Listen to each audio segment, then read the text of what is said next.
SAARC एक समय एक संगठन बना करता था और सार्क केवल अपने साउथ एशिया के देशों की रक्षा करने के किस मामले में कि इकोनॉमिकल या प्रभुत्व संप्रभुता को बचाए रखने के लिए या जमीन को बचाए रखने के लिए या आर्थिक रूप से व्यापार बनाए रखने के लिए किया जाता था।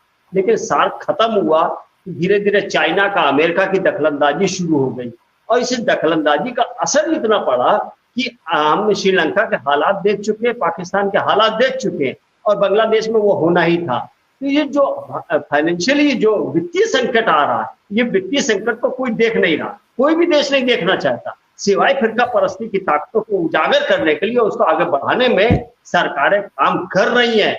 और यही काम बांग्लादेश के अंदर हुआ, जो एक बदलाव होना चाहिए था, एक बदलाव आ सकता था, एक श्रीलंका के अंदर बदलाव आ सकता था, लेकिन वो बदलाव नहीं आया और बाकायदा वो फिरका परस्त ताकतों को मौका मिल गया और वो अगुवाई कर रहे हैं। हत्याएं हो रही हैं, अल्पसंख्यकों पर हमले हमेशा हुए हैं, चाहे वो अमेरिका रहा हो, चाहे हमारे यहाँ हिंदुस्तान में हुआ या बांग्लादेश में और श्रीलंका में हम देख चुके हैं। बराबर मैटर ये नहीं, मैटर ये है कि हालात आखिर इतने बिगड़े क्यों हुए हैं। इस हालात को बिगाड़ने में सबसे बड़ा जो दखलंदाजी है वो अमेरिका, चाइना और रशिया की है।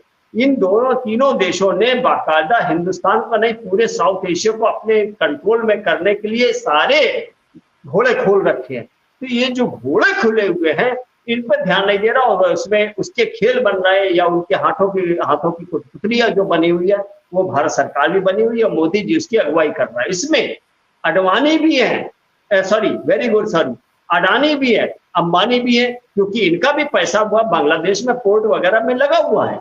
तो ये अपने पैसे को बचाने, भारत का पैसा क्या मतलब है, भारत का पैसा तो भारत के अंदर लगता तो ज्यादा अच्छा रहता, यहाँ की इकोनॉमी मजबूत होती वो ज्यादा अच्छा होता, बजाय इसके कि अडानी ने यहाँ के पैसे को, जनता के पैसे को उठा करके और विदेशों में लगा रखा हो, चाहे ऑस्ट्रेलिया के कोल माइंस में लगाया हो या इंडिया में बांग्लादेश में पोर्ट के अंदर लगाया हो।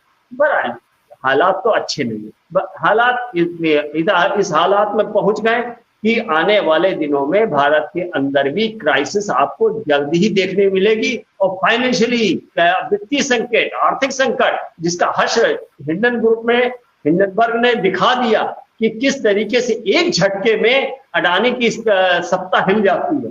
तो अडानी की जो सत्ता इकोनॉमिक बेस पर खड़ी हुई है उसको हिलाने में कोई कसर बाकी नहीं रखे, चाहे वो हिंडनबर्ग कर दे या कोई दूसरी और एजेंसी इस तरीके की कर दे। बहरहाल हम केवल इतना कहेंगे कि हमास का चाहे मुखिया मारा जाता हो, चाहे इजराइल का मुखिया मारा जाता हो, उसका असर पूरे व्यापक रूप से हिंदुस्तान पर नहीं, पूरे साउथ एशिया में पड़ेगा। इसका कारण यह है कि हमारे कहीं ना कहीं व्यापारिक संबंध ईरान के साथ भी है, तो इराक के साथ भी है, इजराइल के साथ भी हमने अपने व्यापारिक संबंध बनाए हुए। तो इन व्यापारिक संबंधों पर हमारा बहुत बड़ा क्राइसिस आने जा रहा है, चाहे तृतीय विश्व युद्ध हमें देखना पड़े या ना देखना पड़े। लेकिन एक बात तो जरूर कहूंगा कि आने वाले दिनों में भारत के अंदर वित्तीय संकट, आर्थिक संकट बहुत तेजी से बढ़ने वाला है, जिसको छद्मवेश में बाकायदा एक सप्ताह के गलियारों से निकल करके और ये काला बाजारी जो कहते हैं, क्या कहते हैं दूसरे सब, ये ब्लैक मार्केटिंग का जो जरिया लाइसेंस धारकों ने खोल रखा है उसको बोलते हैं शेयर मार्केट। ये शेयर मार्केट जितनी जल्दी डूबा उतनी ही जल्दी आर्थिक संकट हिंदुस्तान पर पड़ेगा और यहाँ का नौजवान सड़कों पे दिखाई देगा, जिस तरीके से हमें बांग्लादेश और श्रीलंका में दिखाई दिया। तो ये हालात अच्छे नहीं है, क्योंकि फिरका परस्त ताकतों को जल्दी मौका मिल जाता है, बजाय कि वाम दलों के या वाम संगठनों को इसमें कंट्रोल करने में, ये नेतृत्व हाथ में लेने के फिरका परस्त ताकतें ज्यादा मजबूत है, हमसे बेहतर है। इसलिए हमें ये सब बड़ी चीजें ध्यान से रखनी पड़ेंगी कि बांग्लादेश के अंदर केवल अंदर घटना जो घट रही है उसका भारत पर असर नहीं पड़ेगा। ये मूर्खता वाली बात है कि वैसे ही है कि तूफान आने पर शुतुरमुर्ग रेत में अपना सर घुसा देता, तो यहाँ पर रेत में सर घुसाने का काम किए हुए है यहाँ की सरकार। तो ये ज्यादा दिन चलने वाला नहीं है। बहरहाल बेरोजगारी का संकट है, ये महंगाई का संकट है, ये हमारे आपके सामने है। इतनी बात कह के अपनी बात समाप्त करूंगा। धन्यवाद। धन्यवाद असित कुमार सिंह जी। आराधना भार्गव जी जुड़ी हुई है। मध्य प्रदेश की सरकार ने लाडली बहना आधार बनाया है और फिर से रक्षाबंधन के नाम पर पैसा डाला गया है उनके खातों में। क्या लाडली बहना ही एकमात्र है, जबकि दूसरी बहुत सारी समस्याएं मध्य प्रदेश में हैं? तो आराधना जी अपनी बात कहें। जी, आराधना मैं जी। जल्दी से अपनी बात खत्म करूंगी। लाडली बहना ने जिनके इंटरव्यू लिए गए, उन्होंने कहा कि हमारे ऊपर जो कर्जा है वो कर्जा का पैसा पटाने में ये पैसा लग जाता है। किसी ने कहा कि बच्चों की स्कूल की फीस पटाने में ये पैसा लग जाता है। तो अगर ये महंगाई नहीं होती या सरकारी स्कूल बंद नहीं हुए होते और तो महिलाओं के परिवार पर कर्जा कैसे आता?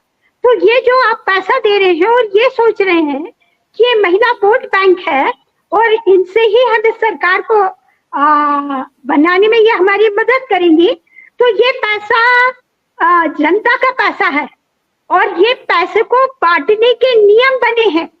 उस नियम के तहत कोई भी विधायक निधि का उपयोग कर सकता है। सरकार को इस तरीके का कोई पावर नहीं है कि वह अपने लाभ के लिए इस तरह से जनता के पैसे का उपयोग कर सके। मैं यही अपनी बात को समाप्त कर रही हूँ। धन्यवाद आराधना जी, बहुत संक्षिप्त में आपने अपनी बात कही। हमारे साथ में जुड़े हुए हैं काशी से, बनारस से आनंद प्रकाश जी तिवारी। मैं उनसे कहूंगा कि वे भी अपनी बात कहें। आनंद प्रकाश तिवारी जी सर, धन्यवाद। हम ऐसी जगह से हैं जहां से हमारा प्रधानमंत्री प्रतिनिधित्व करता है और हमारा प्रधानमंत्री देश और दुनिया के पैमाने पर जो कर रहा है, कर ही रहा है। आज 1 साल पहले आज के ही दिन सर्व सेवा संघ का परिसर तोड़ दिया गया था, ध्वस्त कर दिया गया। और ऐसी चीजें केवल बनारस में नहीं हो रही हैं, तमाम जगह हो रही हैं। हम जल्दी से आते हैं। अभी हमारे साथियों ने जिक्र किया, ये सरकार तो गठबंधन की सरकार है इस बार। और गठबंधन क्या है साहब? तो हमारे मोदी जी ने पहले ही आकर के समझा दिया था। इतने बड़े गणितज्ञ आदमी है, इतने विद्वान आदमी है वो, कि आते ही जो पहले मानव संसाधन मंत्री बनाए तो वो बनाए अपनी स्मृति ईरानी को बनाए। तो उससे आप इसका अंदाजा लगा सकते हैं। तो यह सरकार गठबंधन की सरकार है और A+B² बराबर A² + B² + 2AB की यह सरकार है। तो आप घबराइए मत। जो भी हो रहा है देश में, दुनिया में, अपना बांग्लादेश से हसीना यहाँ आ रही है, या अपना जो तो वहाँ ओलंपिक में हमको नहीं मिल पाया पदक, या जो हमारे साथी स्पष्ट रूप से अब तो देखा जा सकता है कि विनेश फोगाट जैसे न जाने कितने खिलाड़ी होंगे जिनको लगातार दबाया जा रहा है। तो आप घबराइए मत। देशद्रोहियों को निपटा देना सबसे पहली चीज है। राष्ट्रभक्त लोग बिल्कुल चपे हुए हैं और वो उसको निपटा रहे हैं। और पदक अपना कम नहीं आया है। ये चीन वगैरह वाला पदक को भी आप अपना ही मानिए, वो भी तो हमारे गठबंधन में ही है। हमारे अडानी जी और अंबानी जी इस समय दुनिया के पैमाने पर ये जो धंधा कर रहा है और ये भारत का नाम रोशन कर रहे हैं और भारत की ही तो संपदा लेकर के गए हैं। जब यूक्रेन का युद्ध होने लगा, छिड़ गया, तब हमको पता चला कि भारत का भी वहां पैसा लगा हुआ है। और बांग्लादेश से हसीना का जो मामला हुआ, अब आप यहाँ पर तो संकट ये है कि वहां पर अल्पसंख्यक मारे जा रहे हैं कि क्या है। अरे भैया, भारत का पैसा लगा, भारत के स्वास्थ्य पर नहीं असर पड़ रहा है, भारत के पैसे का तो जरूर असर पड़ रहा है। भारत का पैसा जो लगाया है वो तो वहां अडानी है, अडानी धंधा कर रहा है। हसीना वाजेद की बांग्लादेश भारत का मित्र नहीं है। बांग्लादेश की हसीना वाजेद भारत के प्रधानमंत्री A² + 2² + 2AB वाले गठबंधन के मोदी जी का मित्र, वहां उसका पार्टनर है। तो अब ये सारी चीजें तो खुलासा हो रही है। और खास करके हिडेनबर्ग एक तो पता नहीं कहां से देशद्रोही आ गया है, इंटरनेशनल आतंकवादी आ गया है। वो हमारे देश की छवि बहुत खराब कर रहा है और खराब कर रहे हैं उसकी छवि हमारे राहुल गांधी जी। बहुत जल्दी ही इनको पकड़ करके जेल में इनको डाल दिया जाएगा। उसके बाद सारी समस्या का समाधान हो जाएगा, सब भालो हो जाएगा। कहीं कोई दिक्कत परेशानी नहीं है। लेकिन हाँ, आने वाले दिनों में आप देखिए